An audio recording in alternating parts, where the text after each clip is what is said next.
ఈ ప్రోద్బలంతో దగ్గరుండి సిఐ అక్కడికి పోయి ఆయన తోటలో నాటు తుపాకులు పెట్టే కార్యక్రమం చేసి తోటలో పనిచేస్తూ ఉన్న ముసలాయమ దాదాపుగా 50-60 ఏళ్ళ వయసు 60 ఏళ్ళ వయసులో ఉన్నాయి కొట్టి ఒప్పించే కార్యక్రమం కూడా ఆమెతో చేయించే ప్రయత్నం చేస్తే మెజిస్ట్రేట్ దగ్గర ఆమె దెబ్బలు చూపించి జరిగిన విషయం చెప్తే మెజిస్ట్రేట్ తిట్టి పంపించాడు సిఐని. 10 రోజులు వారం రోజుల కింద జరిగిన ఘటన ఇది. రాష్ట్రంలో ఈ మాదిరిగా పరిస్థితులు ఉన్నాయి. రామ్ గోపాల్ అంత చూసినాం.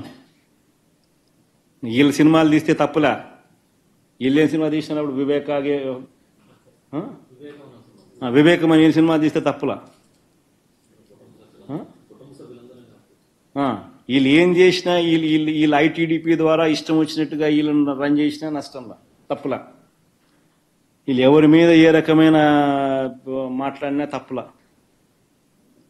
రామ్ గోపాల్ వర్మ చేసిన సినిమాకు సెన్సార్ బోర్డు అప్రూవల్ ఉంది. సెన్సార్ బోర్డుకు పోయింది, సెన్సార్ బోర్డు అప్రూవల్ వచ్చింది. అప్రూవల్ వచ్చినాకనే రిలీజ్ చేసినాడు.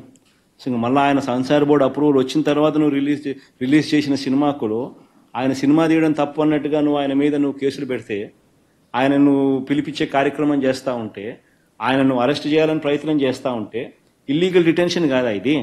సెన్సార్ బోర్డులు ఎందుకు ఉన్నాయి? సెన్సార్ బోర్డు అప్రూవల్ వచ్చిన తర్వాత నువ్వు చేస్తూ ఉండేది ఏంది? మళ్ళీ ఫిలిం ప్రమోషన్ అంటావు. నీకు నచ్చిన వాళ్ళని మాత్రం ప్రమోట్ చేస్తే ఫిలిం ప్రమోషన్, మిగతా వాడు ఎవడైనా కానీ నీకు వ్యతిరేకంగా సినిమా తీసినా ఏమాత్రం వ్యతిరేకత ఉన్నా కేసులు పెట్టడం, అరెస్టులు చేయాలని ప్రయత్నం చేయడం, ఇది రాష్ట్రంలో జరుగుతూ ఉన్న పరిస్థితి. మా చంద్రయ్యనే ఉన్నాడు, మా చంద్ర మీద కూడా ఎమ్మెల్యే చంద్ర మీద కూడా ఇల్లీగల్ కేసులు, సోషల్ మీడియా నీ మీద కేసు